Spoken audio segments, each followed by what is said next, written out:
Budweiser Brewmaster Tour. So we're going to tell you a little bit about everything in the brewing process of Budweiser. Literally starting with our premium grains all the way through to the end, where we're going to get you a nice cold sample of Budweiser. So we're going to end off on the best note possible with some free beer. So we'll start with the grains. Best beer's free beer. Exactly. Ice cold free. Perfect. Especially Budweiser. So we're going to start with our malted barley. This is our first grain we'll talk about. We use two different types. We actually use a 2-row and a 6-row.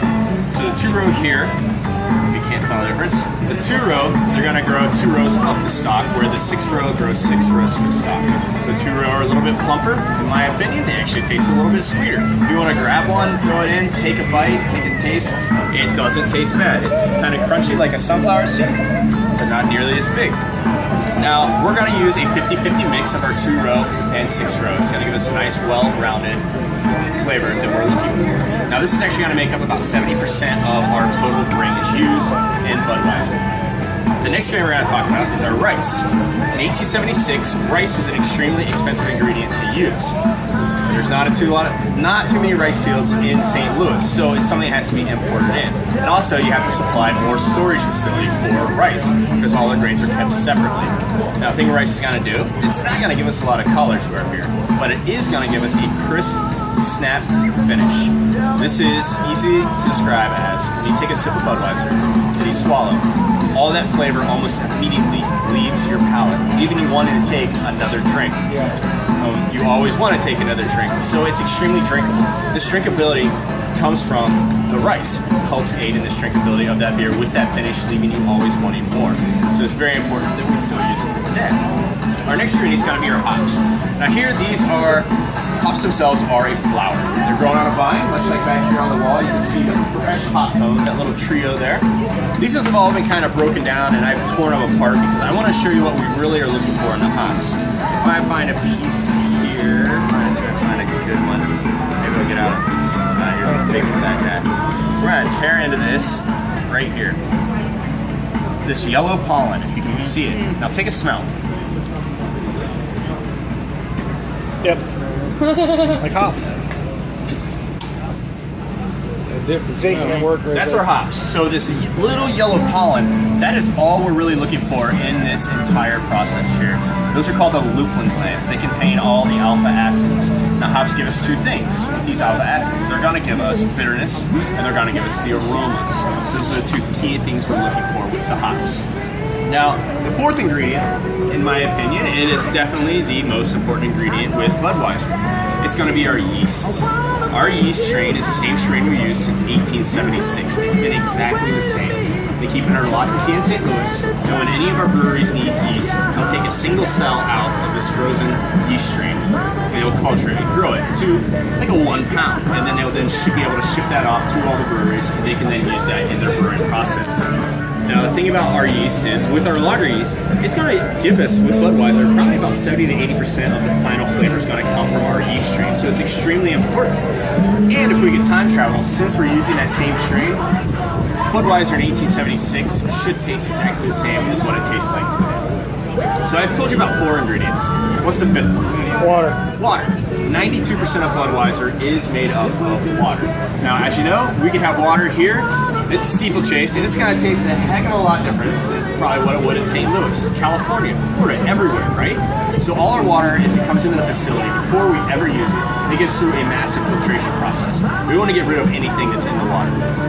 Any flavors, any residual chemicals, anything. Because we want our water to be always 100% exactly the same when we start. Because if we're starting with the same yeast, we want to have the same water in every brewery across the country.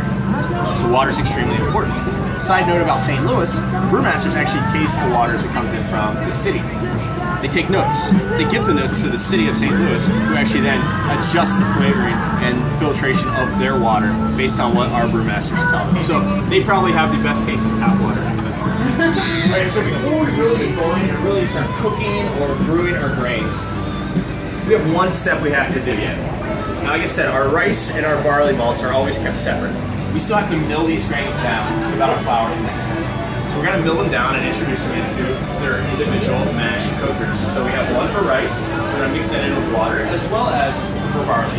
And the reason we like to do this separately, for one, it allows us to keep each tank separately, 2 different temperatures, 4 different periods of time. Because what we're really trying to do in this process is we're taking all these starches and these grains and we want to break them down to sugars.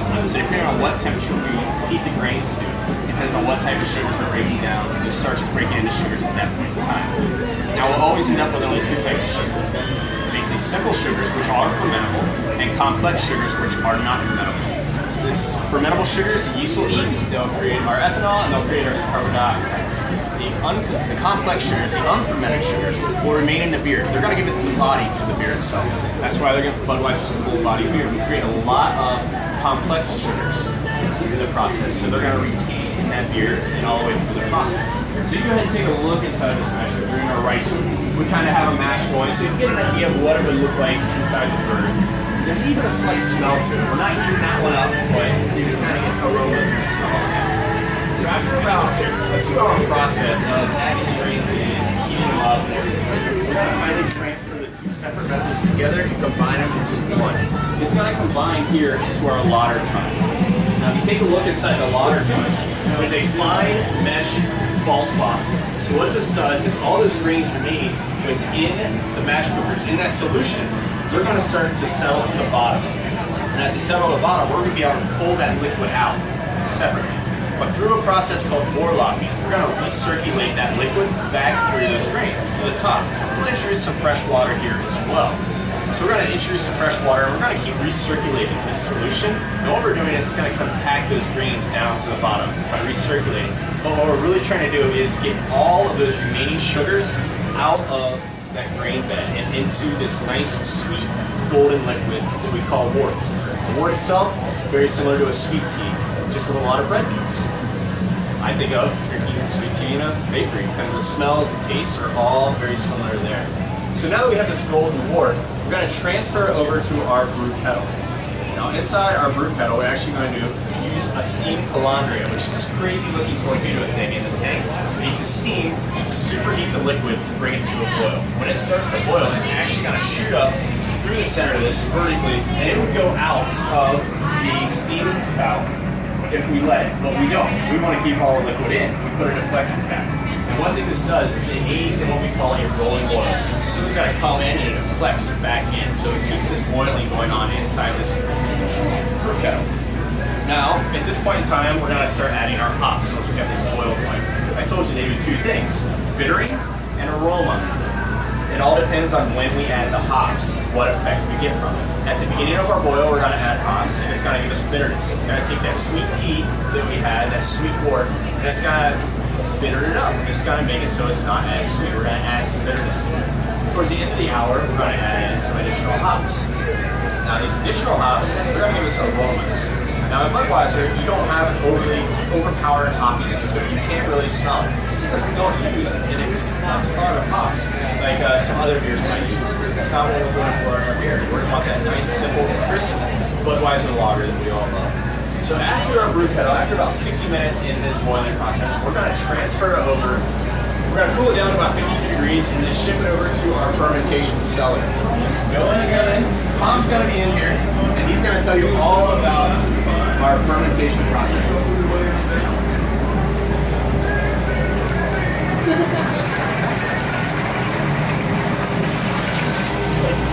Learning about the hot side a little bit? Good deal. Alright, well this is our secondary, or our fermentation cell. We have primary, and then we have secondary. First thing you notice, obviously it is cold in here. It's about 50 degrees is where we want to keep it. So we have our hot pour over that we got in the brew kettle. We put in our primary fermenter, which will be a vertical one. We see on the side right here all of these flutes. It's a silica something. I'm not sure exactly the exact picture. It helps regulate the temperature. So we're keeping it at 50, and we're adding our yeast so we can take our hot wort from over there and make it into beer. So the temperature control has a lot to do with the yeast because we want to make sure that the yeast operates and regulates in a certain way. If you don't regulate, it's just going to go crazy, and the CO2 and the alcohol is going to be totally different than what it is to be. So when they put this in there, if you were able to look on top of the vessel, you would see what almost looks like boiling beer. The carbonation is going nuts, the sugars and the yeast are just having a blast, getting married, and all this activity is going on. This process takes about 1 week. From there we go on to our lagering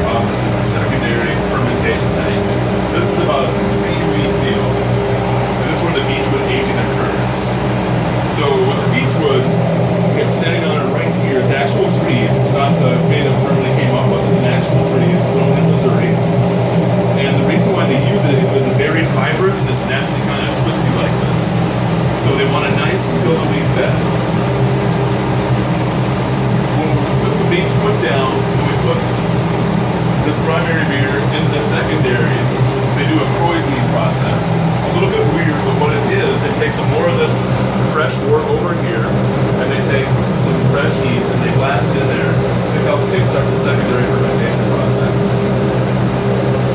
Now we can kind of move on from the beechwood a little bit. Hello, how are you? Are you here for the tour? It starts on the other side. Oh, great. Why are you sitting down here? Sorry. Was it fun? No? Yes, Oh, it's fun. Okay, so now we're back to the beechwood. So what they do, they boil it about 6 times in a baking soda-like solution that gives it all the tannins, all the oils, anything that might create a flavor. So they actually taste it, take a bite out of the wood, make sure it's not going to eat the flavor on their tongue. So they put this in here, and then they put the beer, they do the krausening, and they start the process. The main thing right here is surface area. So it's a bottom fermenting yeast, so they need all the surface area they can get, so all the yeast can actually activate. If they didn't have this, it was kind of like a bed on the bottom, and a lot of the yeast would be doing its job and more yeast again. So if you look at a microscope, and you see all the fibers, everything all over that wood, they completely covered with a great interaction. So about 3 weeks later, it's ready to go on to the finishing side. Finishing, this is a day or two. There's 3 different filters that they have. So if you were to look at it right now, this is a filtered Budweiser, so you can see through it, it's clear. Before it gets finished, it's more like a shot top or something like that, it's unfiltered. So there's still some yeast floating around in there.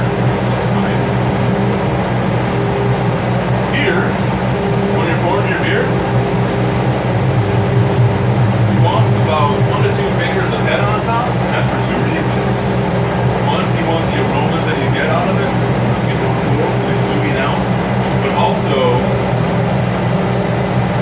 it gets rid of some of that CO2.